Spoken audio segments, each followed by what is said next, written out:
Hey friends, I'm so proud to announce that I'll be hosting a new podcast under the Ballin Studios umbrella. It's called A Twist of History, and it's available wherever you listen to podcasts. The course of history never follows a straight line, and these are the epic stories that have shaped the world we now live in. So please join us for the most heart-pounding podcast in history. It's already got 2 episodes out, and it's already ranking as the #1 podcast in the history category, so I'd be honored if you go check it out and give it a follow and a rating. There'll be new episodes every Wednesday, and stick around to the end of this video to hear a quick sample. All links down below. Enjoy.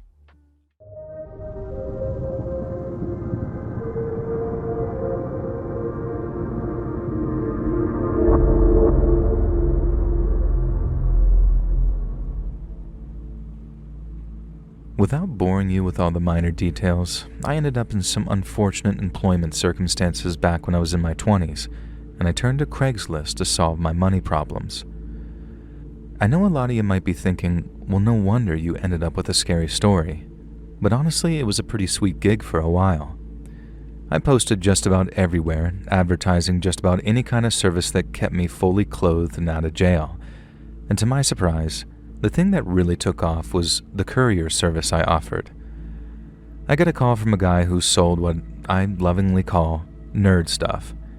He imported rare video games and trading cards from Japan, sought out rare consoles, hardware, and prototypes in the US, and then sold them to collectors around the tri-state area. He made a lot of money doing it, but he didn't have the time or the employees to get all his deliveries done without a little help.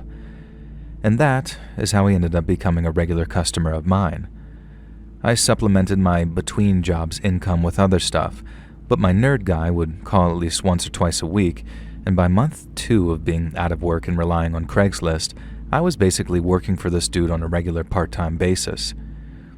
He even used to tip me sometimes when he made a big sale, and for the most part, all the deliveries he sent me on went nice and smoothly. Except this one delivery which almost went spectacularly wrong. So every now and then my nerd guy would trust me with the delivery of something big, and said half the reason he tipped me is because I did my job and delivered the card or game or whatever instead of just stealing it. He was paying me about $20 for local deliveries, more for ones that were further out, but the cards that I was delivering were worth hundreds of dollars to the right people. I didn't have any inclination to rob this poor guy, I just wanted an honest pay for honest work, but he appreciated the honesty nevertheless. But the trust that formed also led him to trust me with more and more valuable items, until this particular time when he said the card in my possession was worth almost $1,000. The high-value stuff didn't bother me. I don't mean to sound cruel, but I was delivering to a lot of out-of-shape nerds that barely saw sunlight. Even if they did pull a gun on me and try to rob the card or whatever it was, I don't think they'd have the strength to pull the trigger or the eyesight to even hit me. No, I'm kidding, of course, but you get my point. I wasn't scared of getting robbed. Not until my nerd guy said something about me having to be careful. I asked why I'd need to be careful, and he told me no particular reason. It was just a delivery to a new address, so we weren't familiar with the buyer.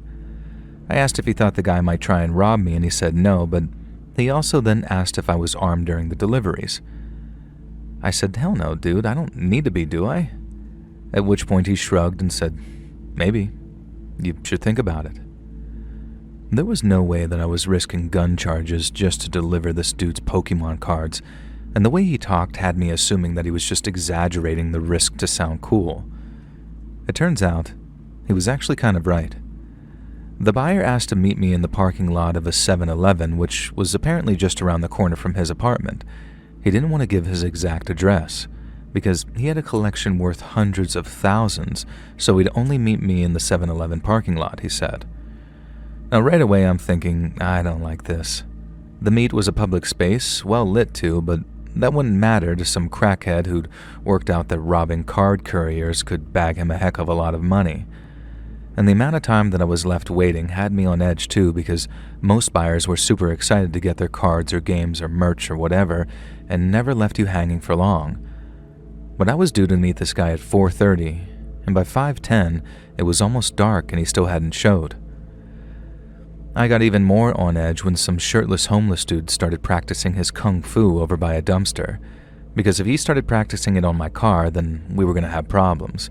Not just for the obvious reasons either, but because it might mess up the delivery. I told myself just a few more minutes, and then I was driving back to my nerd guy and chalking it up to a no-show. But then just as the streetlights flickered on, some dude in a hoodie and a baseball cap started walking over to my car, very sketchy-like. I'm looking at this dude thinking, you do not look like my usual customer.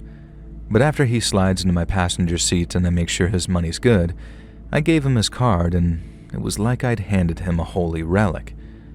His eyes lit up as he looked at it through the plastic wrapper, and I was silently mad at myself for assuming this guy was some scumbag when his money was good and he was actually kind of cool. And just before he got out of my car, he pointed towards the homeless guy and says, "Is that dude with you?" But I just sort of scoffed and said no, but told him he was great entertainment while I waited. And then after thanking me for the delivery, the guy got out of my car and started walking back towards the 7-Eleven. I started my car, put her into drive, and then right when I did, the buyer yelled something at the homeless guy, did a few kung fu moves back at him, and then started walking away laughing to himself. He was making fun of him all right, but it wasn't malicious, more playful than anything else. But the homeless guy did not see it that way, and after giving the buyer a death stare for a few seconds, he starts rummaging in the dumpster like he's looking for something. I stopped to watch him from my driver's seat, kind of thinking, okay, why do I really not like the look of this? And then that gut feeling explained itself when the homeless dude pulls out a machete out of the dumpster and started running full speed at the buyer, who had absolutely no idea what was coming. I honked my horn 3 times real fast, trying to alert the buyer to what was coming for him. Then when he realized what was happening, he freaked out so hard that he fell right on his face trying to get a sprint going. I guess instinct kicked in for me because out of nowhere, I'm putting my foot down and just sending it towards this homeless dude.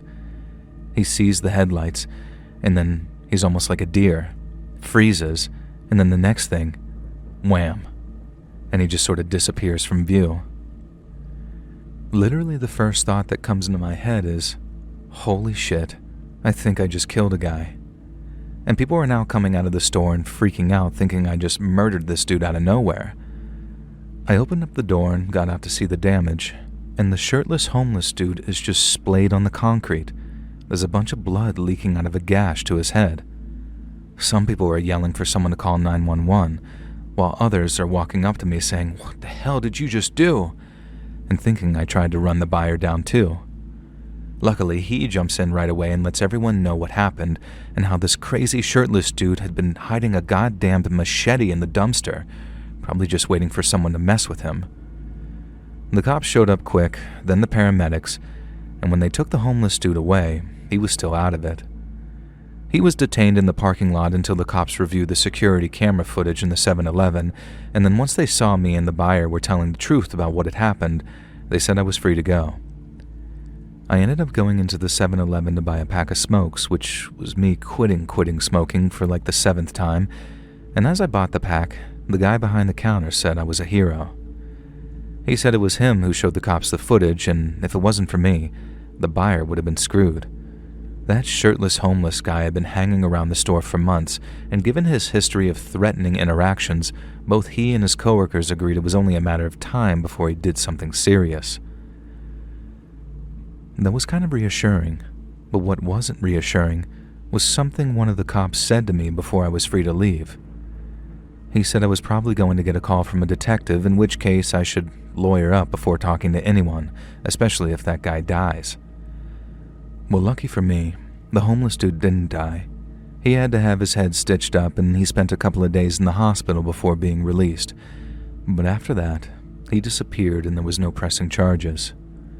I still had to talk to the cops again just to get the story straight, but after that, they told me I was home free and that I wouldn't be hearing from them again. That was a huge relief because for a while, I was convinced that this sick twist of fate was going to occur where my attempt to save a person's life had destroyed my own. Thankfully, that didn't occur, and nothing that wild ever happened again on any other delivery. But even today, With a large homeless population around here, I still find myself getting super on edge whenever I see one crashing out. I know they're not all bad, and that life just beats some people down, but I think we can all agree that people with nothing left to lose can be very, very dangerous.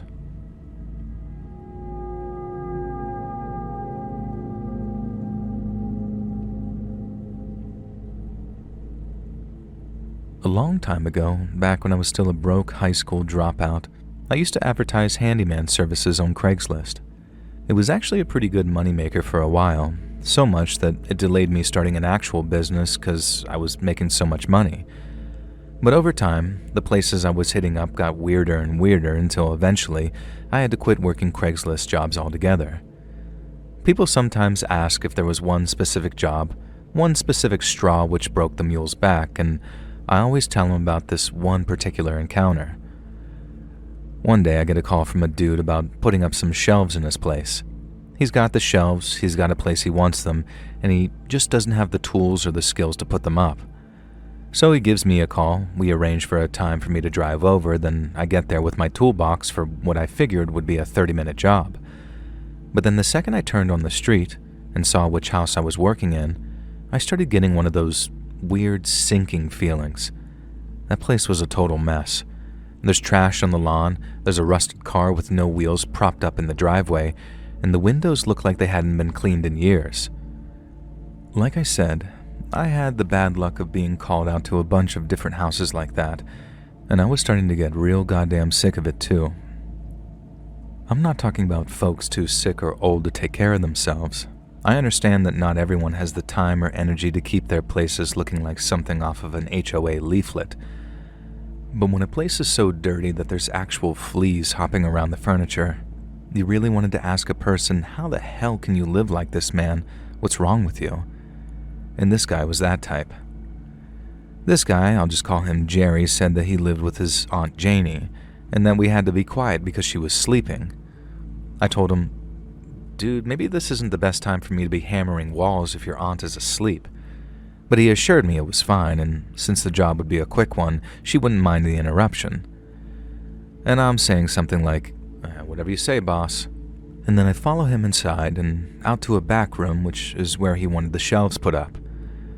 But then right there, on the couch next to where he wants me to put the shelves up, is a pile of blankets with a very human-looking shape underneath. The second I saw it, I whispered, dude, that's not your Aunt Janie, is it? And then he nodded and said, yup. And I told him there's no way that I was hammering the wall right next to her without waking her up. And then right as he's giving me some explanation about how it's fine and she won't mind, something hits me. I start thinking, who the hell's sleeping totally covered up like that? And I'm making my way across the room towards the shelves when I suddenly realize Aunt Janie isn't asleep, is she? I turned to say something to Jerry. I can't quite remember what now, but I turned to see him sliding something heavy in front of the door.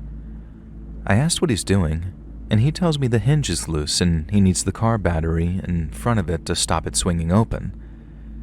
He tries staying all calm and convincing, but I can smell bullcrap immediately. The only reason he wanted to put that thing in the way was to keep me from being able to get out of there fast, or in other words, he wanted me trapped. To this day, how quickly and how strangely the situation escalated is something that's never been topped for me. In the space of maybe 30 seconds, I went from this poor lady's getting her nap interrupted to realizing she was most likely taking a permanent nap at the hands of the guy I'd just been swapping small talk with. One minute I was there to put up some shelves. The next, I wasn't sure if I was getting out of there alive because right after Jerry tells me that lie about the door not closing properly, he bends down and picks up this hefty-looking metal pipe. I ask him, "What's that for?"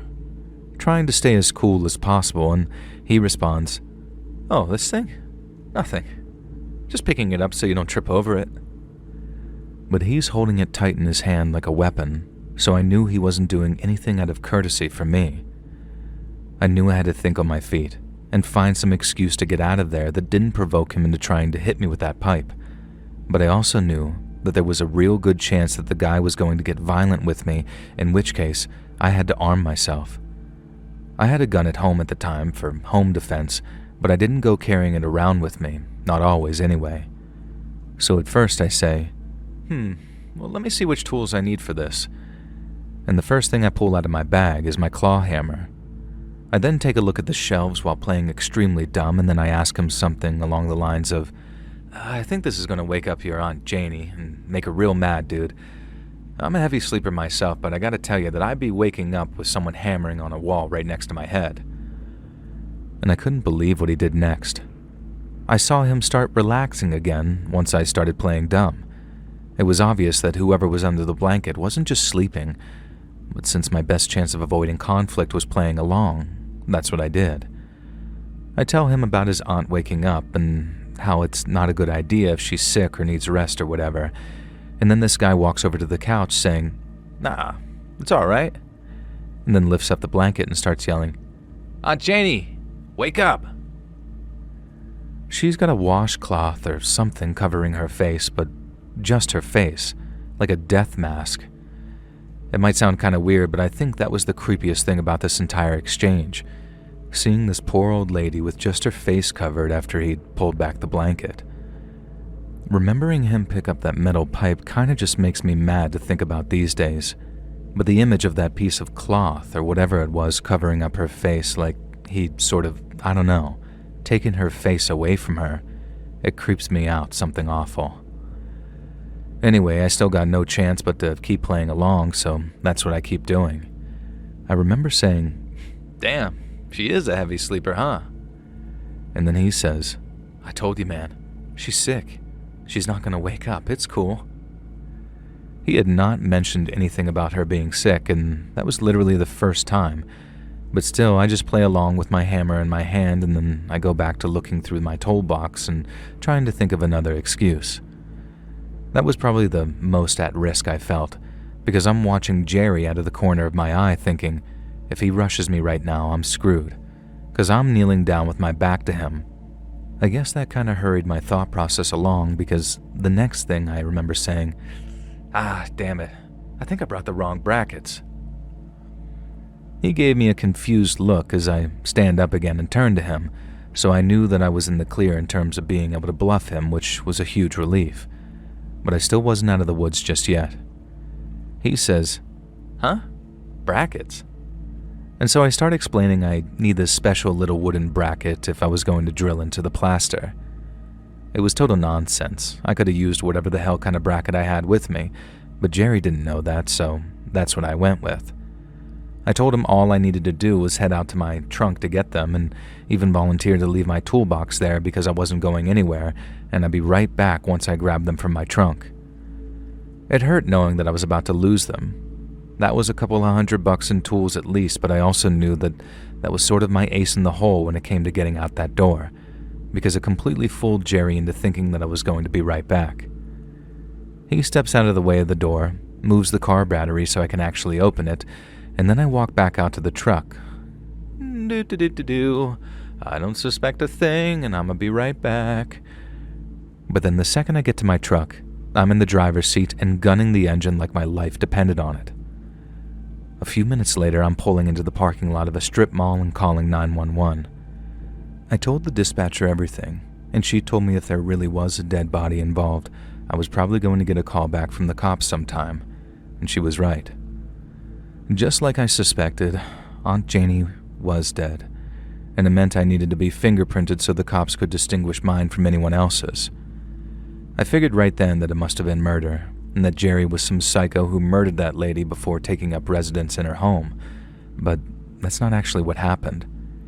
Jerry had learning difficulties, pretty serious ones too, and it was actually his aunt lying there dead on the couch. I don't know what happened to his mom and dad, but his aunt had been taking care of him all of his life, and then when she died, he just kind of lost it, refused to accept it, and then only armed himself with that pipe because he thought I was going to separate him from his beloved Aunt Janie. I mean, that's exactly what I was going to do, so I suppose I really was in danger once I was in that room with his dead aunt. But after the cops told me about his situation and how I had grounds to press charges for wrongful detainment, I just declined. I felt bad for the guy. He didn't understand that his aunt was gone, or if he did, he sure as hell wasn't ready to let her go. Now don't get it twisted, if he'd have come at me with that pipe, I'd have taken his goddamn head off. But finding out that he wasn't some monster, just a confused, heartbroken hermit with the mind of a child, that totally changed how I looked at it. It made me realize how much danger I was putting myself in by visiting random homes like that. When I step inside, I become part of their world and part of their stories.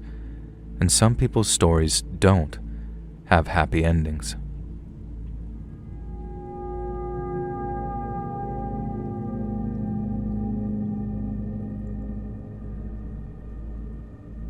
Almost 25 years ago now, when I first moved to Abilene, I had a job prospect completely fall through on me. I had rent to pay, groceries and gas to buy, and since I only had a couple of $100 in savings to tide me over, I was very stressed about it. But as luck would have it, I'd somehow managed to find myself an awesome roommate to live with, and he turned out to be a huge help. Daryl was a big computer nerd at the time when not everyone was hooked up to the internet, so when I told him all about my money troubles, he said that he'd try his best to find me some respectable employment. I didn't think there was much that he could do. I mean, this was the early 2000s, so job websites were practically non-existent back then. But to my surprise, and within just a few short hours of his promise, Daryl delivered. When he told me he'd found something suitable, I was halfway to telling him I'm not standing outside a bank dressed as a dollar bill. But he just laughed and pointed at his computer screen before telling me to read through the post. Basically, a guy on Craigslist was offering $100 a day to anyone who'd help him clear out the garage of an old house he'd just purchased, and they didn't require anything but a can-do attitude and a willingness to work hard. At the time, it seemed like great money for a simple job, so I rushed to contact the guy before someone else did. It turns out the guy's name was Rick, and he made his money flipping old houses around Abilene. He seemed like an okay dude too, so once he was happy that I was the right guy for the job, we arranged a date and time for me to drive over to the house. I got there just before 8 a.m., then Rick and I had ourselves some coffee before he showed me the garage. It was only then that it made sense why he was offering $100 a day. To say the place was a mess would be the understatement of the century. The trash was literally floor to ceiling in the back corners, like these miniature mountains of old toys, furniture, and appliances that were covered in dust and cobwebs. The whole floor was covered in it too, and we had to haul out a ton of old crap just to be able to walk our way into the garage. Everything that was straight up trash went into a dumpster Rick had rented, whereas anything we figured that we might be able to renovate got lined up in the driveway. And then after a couple of hours, we managed to uncover some cabinets that lined one of the walls. Rick starts opening them up to see what's in there, and then he sort of rummages around for a minute before saying, "Well, what do we have here?" And he pulled out a wooden box, about half the size of a shoebox, and even though it was covered in dust and dirt, I could see how fancy it was. Rick sets it down and opened it up, and inside is what looked like some kind of antique six-shooter with similarly fancy engravings on it. Rick started saying how it might be silver-plated, but even if not, it still had to be worth a few $1,000s at auction, and by looking at it, I had to agree. That thing looked like it should have been in a museum or something, and I had no doubt in my mind that a collector would pay top dollar for it, maybe even more if its original owner had been someone famous or historical. I congratulated him on his find and then got back to work, hauling stuff out of the garage. Now we continued on working for the next couple of hours, then just after 1 p.m., Rick asked if I was hungry. I was so starved I could have eaten my own fist. When I agreed it was time for a lunch break, Rick gave me $50 and said if I drove to his favorite barbecue place, lunch was on him and I could keep the change. And let me tell you, barbecue always tastes better when it's free. There's a science to it. It has to be. And so I took his $50, bought a bunch of barbecue, and then drove back to the house with 2 bags full of brisket, links, pickles, and potato salad. I parked my car, then started walking up the driveway, and here's where you kind of need to know something about the setup. There was a crap ton of junk piled up against the garage door, and we weren't even halfway through clearing out all that crap yet, so I had to walk all the way around this big old garage to the back door to get inside. And so there I go, hauling these 2 big bags of barbecue. Then when I got to the doorway, there's Rick with his back to me. I tell him, "Hey man, back with lunch." But he doesn't turn around, not right away. And I don't know exactly what it was about him, but I remember getting this bad feeling right there when he didn't respond to me. We'd been working all morning and well into the afternoon too, and if he felt anything like I did, then the fact that he didn't turn around and jump at the bag of food was just weird. I gave it maybe 3 or 4 seconds and then called out to him again, saying, "Yo, Rick, I'm back. What's the holdup? Let's eat."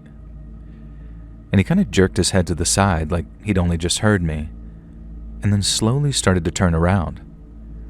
But as he did, I noticed the open box on a dusty counter nearby, the one that held that 6-shooter. Only now, the box was empty, and the bullets were gone. Seconds later, I see the gun in his hand, but I see this little trickle of blood coming out of his nose too, and one of his eyes was very bloodshot. And I'm not talking like smoking reefer bloodshot either. I'm talking smashed in the face with a baseball bat kind of bloodshot, like so bloodshot it almost looked black. I figured he was going through some kind of medical emergency, and I was about to ask if he needed me to call 911. But then the next thing, he kind of halfway raises that 6-shooter to point it at me, but then stops himself. I can see him struggling, like he's fighting the urge or something, so without another thought, I just dropped the bags, turned, and ran like hell. I bolted it all the way out to my car, hearing 2 loud gunshots and then this almighty crash along the way. I remember thinking that he must have fell into a pile of junk to make that kind of crash.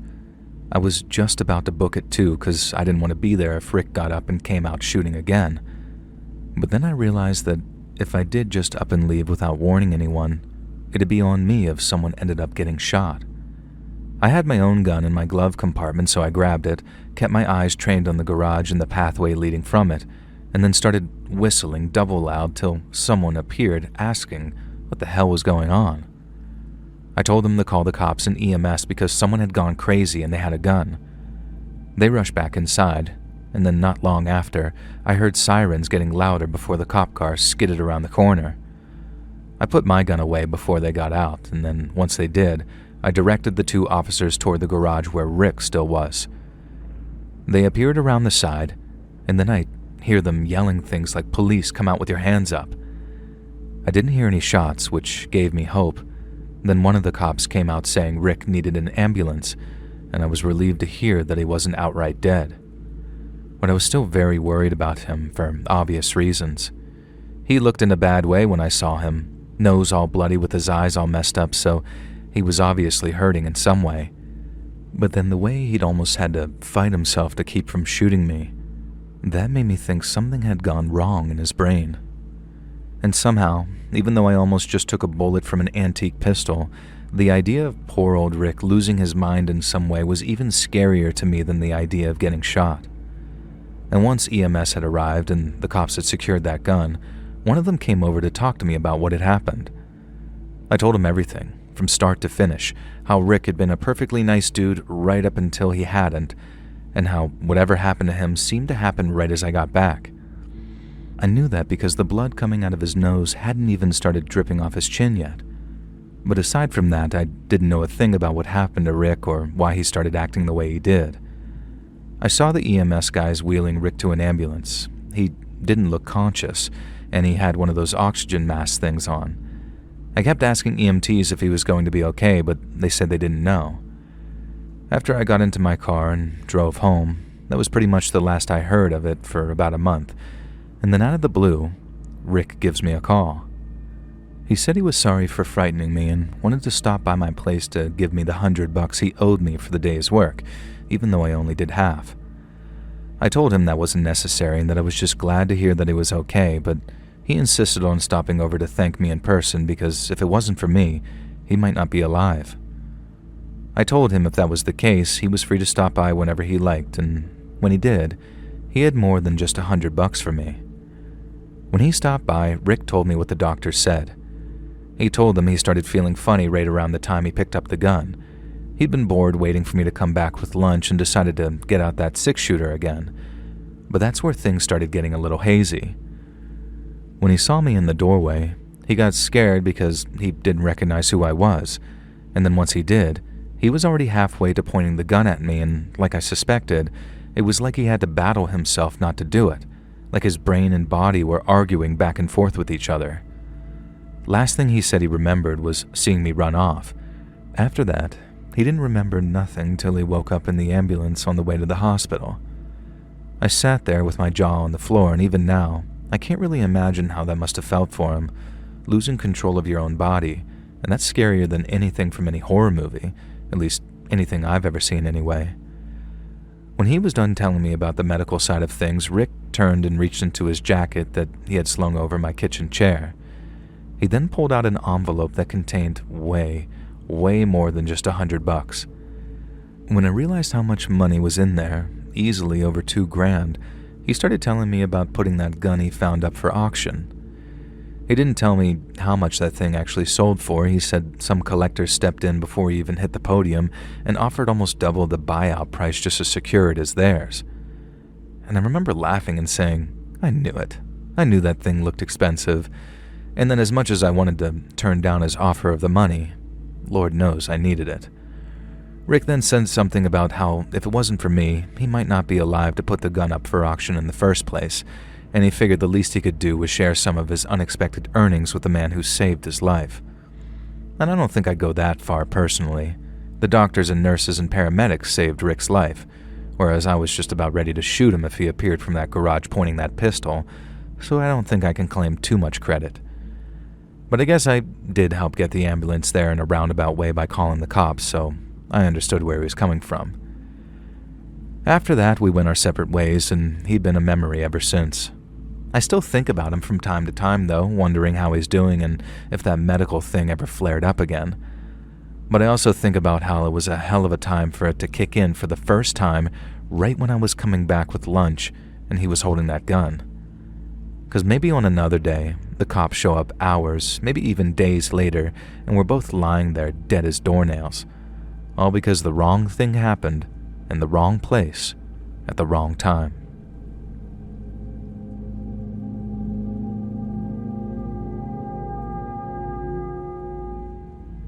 In my senior year of high school, my dad said that if I got myself a job to pay for gas money, he'd give me the keys to his old Dodge. Then when a friend of mine said that she'd found babysitting jobs on Craigslist, I started looking there to see if I could find anything nearby. But while I was looking, I found a kind of sitting job that was somehow both very familiar and very different to babysitting. Dog sitting. And the first time I saw an ad, I sort of thought, no way, this is actually an option?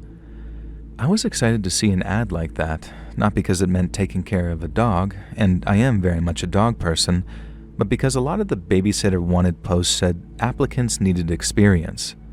I had zero experience babysitting, but my family had a dog, so I felt confident saying that I had the wherewithal to take care of a pooch while its owner was away. I called the person who posted the ad and ended up sitting for this boxer dog named Charlie for a few hours, and then the rest is history. I was hooked. These days, I run a dog grooming and walking service in upstate New York. I won't try to milk this for free advertising, I promise, and dogs are my whole entire universe right now. But it hasn't always been smooth sailing, and back during my dog-sitting days, I had a few close calls that had me rethinking my entire business strategy. When I told my dad I could find dog-sitting jobs online, he seemed super skeptical about it, and I guess he had to be right. This was back before absolutely everything was done online, so the idea of his teenage daughter heading over to some total stranger's house seemed crazy to him. But once I assured him I wouldn't travel too far, and wouldn't come home too late at night, and wouldn't sit for anyone I hadn't talked with extensively on the phone first, he relented. I didn't just say all that to placate him either, and it might sound harsh, but I didn't respond to ads posted from rougher parts of the city or the wider county. I had my brand new truck to worry about, and I had to drive home late from these places too, so I was very discerning when it came to the jobs I took. But I was even more the fool, I guess, because that's what had me responding to this one ad without any reservations at all. The address was a real nice part of town with big front lawns, 3-story homes, with things like fountains or statues in the driveway. That was another nice part about dog sitting too. Some of the houses you got to visit and make believe like it was yours. So the second I saw that address, I was down. First off, this ad was offering $80 for just 4 hours from 7 p.m. until 11 p.m., and with most other dog-sitting jobs paying about $30 to $40 for the same sort of hours, I should have seen that as the red flag that it was, I guess. But I also figured, hey, these rich people, of course, they're going to pay more than the average. So being greedy, I read on and instantly I understood why they were offering so much cash. They had a very boisterous, borderline hyperactive 2-year-old named Rufus, who was a Great Dane. And for those that don't know, and I guess the clue is kind of in the name, but Great Danes are, well, great. They're big dogs, I mean really big dogs, the kind of dogs you see at a distance and think, what am I even looking at here? Is that a small horse or am I tripping? And at the dog groomers, young Great Danes are the only dog we still find genuinely intimidating because they can be very, very boisterous, and they do not know their own strength very well either. And even back then, I knew that they'd be a lot to handle. But with my heart set on playing some make-believe in that big old house and maybe getting to make friends with a dog that outweighs me by about 50 pounds, I thought to myself, why not? And gave them a call. And the lady I spoke to was super nice, and we talked all about Rufus and what a handful he could be. She said that, in her opinion, the best course of action would be for her to lock Rufus in the home's kitchen with a bunch of food and water. I'm 5'0" and I've been that tall since I was 17, so even back then I've been in serious trouble if old Rufus took a disliking to me. So after being secured in the kitchen, it was my job to just sit in the TV room and listen to make sure Rufus wasn't freaking out too hard that his mommy and daddy were away. I asked if I could meet him first, at least from the other side of the toddler gate that they installed in the kitchen. Rufus would be able to smell me in the other room, and unless he knew I was cool, he would almost certainly freak out if he thought a stranger was in the house. The lady said that was fine. She just didn't want him up close just in case he knocked me down and I wanted to sue. I laughed and said I'd never do that, and she laughed too, but still said, you never know. And once we were done, I thanked the lady for the opportunity and said that I couldn't wait to meet her in person. She thanked me in return and then said that she'd see me in a couple of days, and I was genuinely excited. It was a special job with a special dog and a really special house too. But if I'd have had any inkling of what I almost walked into, there's no way I'd have showed up that night. I drove over in my dad's old Dodge, and the house was just as incredible as I expected it to be. The lady was just as nice too, and while her husband was getting ready upstairs for their date night, she walked me into the kitchen to go over some ground rules. I didn't want to be rude and interrupt, but literally the second she walked into the kitchen, I was thinking, where's Rufus? The lady went over all the house rules, which was pretty much all the standard stuff. No boys, no trying to fill the hot tub, and no ordering pay-per-views on the TV. But then when she was done, I asked, so, where's Rufus? And without missing a beat, she says, Rufus is in the basement. To which I respond, okay, well, can I meet him?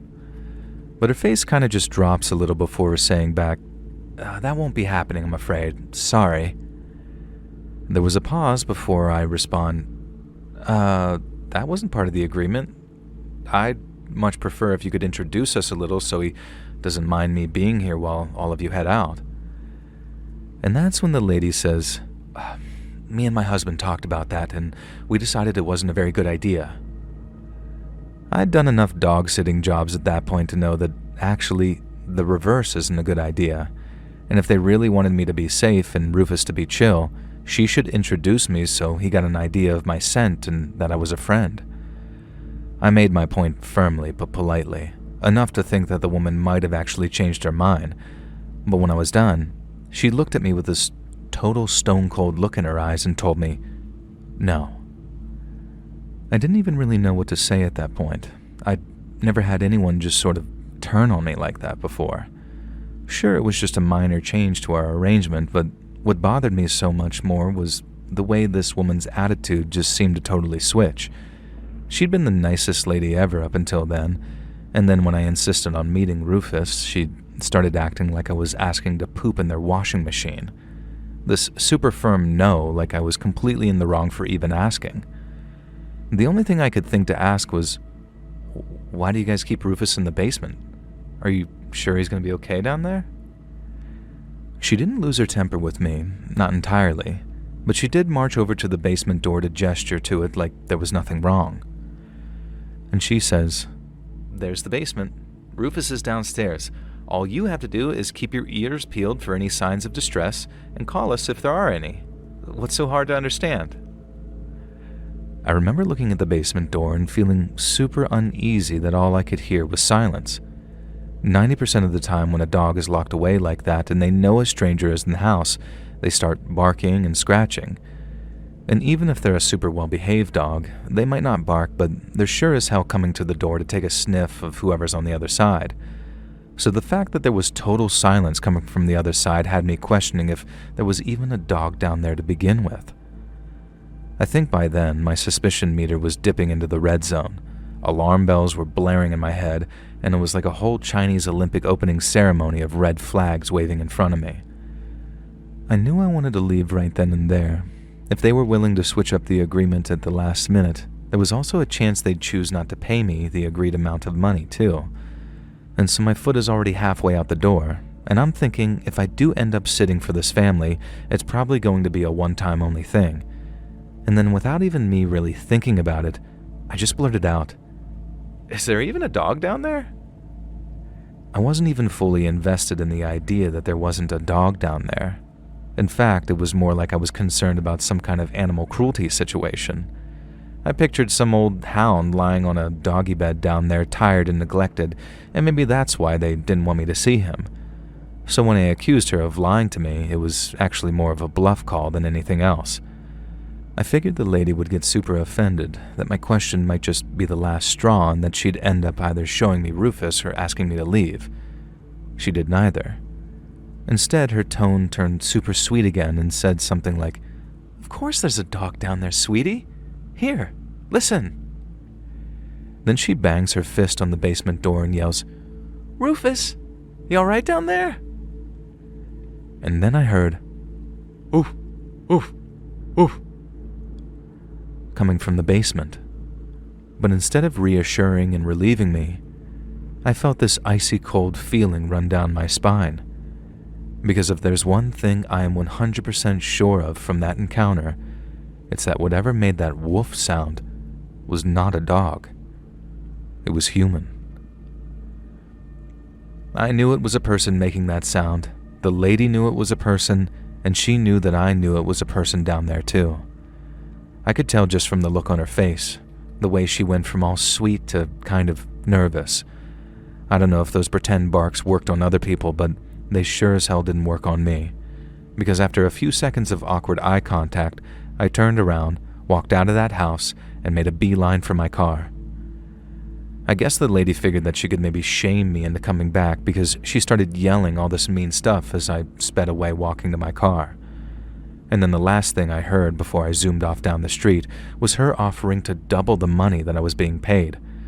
But honestly, she could have tripled it, quadrupled it even, and I'd still have wanted out of there faster than you can say, "That ain't no dog." When I got home, Dad obviously wanted to know why I was home early, and then when I told him, he just about exploded and ran to the cops. His complaint boiled down to, these slippery sons of bitches tried to trick my little girl into being alone in a house with some weirdo down in the basement. And so the cops drove over to that big old house in that nice part of town to figure out what the hell was going on. They called back the next day, saying they'd inspected the basement and that nothing was going on. There was no dog bed down there, no people either, just a regular old basement full of junk and old boxes. They did, however, make it clear that if I hadn't felt safe there, I'd done the right thing in walking away. Dad told me that stuff like that is why he'd been so nervous about the idea of me staying in people's houses. He said most folks are good, kind-hearted people who want quiet, peaceful lives, but it only takes one single solitary individual to ruin a good thing and spoil it for everybody else. He also said there's sometimes a difference between what people present themselves as and who they really are, and that's exactly how they lure girls like me into their homes on the pretext of something innocent. I don't know exactly what that family's deal was, if that person was down there of their own free will, or if something much, much darker was going on. All I know is that it made me much more careful when it came to the kind of jobs I took, before eventually making me give it up altogether. Most homes are filled with good people, but find that 1 in 1,000 or 1,000,000 or whatever it might be, and you don't get out alive, if you even get out at all.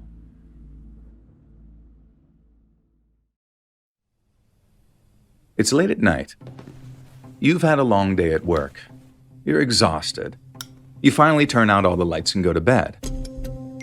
But, of course, you get a notification on your phone.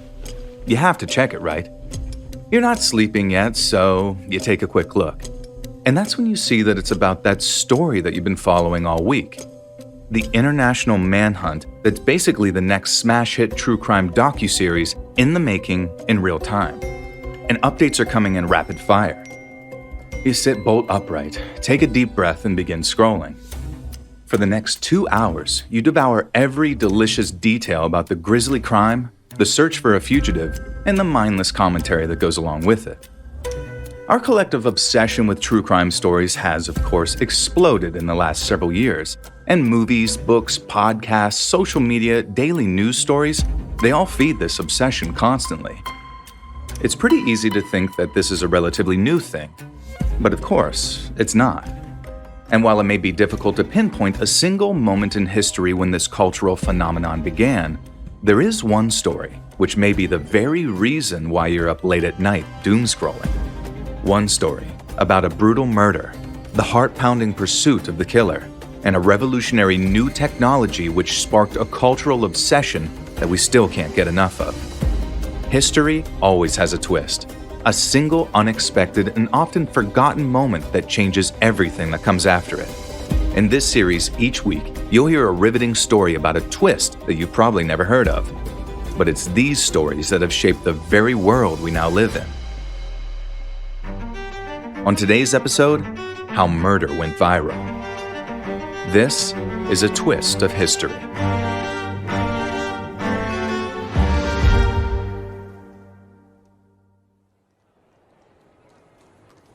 It's July 9th, 1910 in London, England. A 16-year-old boy flies down 4 flights of stairs of a concrete office building and steps out onto Borough High Street on the south bank of the River Thames. The noise hits him immediately. People rushing down the sidewalk, the road filled with a mix of horse-drawn buggies and rattling automobiles. The street is so crowded it overwhelms the boy. He quickly pulls his hat down further to partially cover his face and starts weaving his way through the foot traffic. He darts his eyes back and forth, convinced that someone is going to recognize him. He can feel his heartbeat all the way up in his ears. He keeps rushing and scanning the street, but nobody pays any attention to him, so the boy finally relaxes a little. He slows down to a normal walk and makes his way to the entrance of a nearby London Underground station. A few minutes later, the boy sees his father coming towards him, holding a single small suitcase. The boy greets his father, and they run down the steps together in the Underground, just in time to catch the next train. The boy watches the train doors close and the mass of passengers exiting. He looks around to make sure that he still hasn't been recognized by anyone and follows his father on board. As the train car continues to fill up, the boy and his dad lower their heads, avoiding eye contact with their fellow passengers. And finally, the train starts to roll down the underground tracks, and the boy and his father exhale. Their escape from England has begun. To hear the rest of this story, go follow A Twist of History now. Episodes 1 and 2 are live right now wherever you get your podcasts. And don't forget to leave a rating. Thank you so much.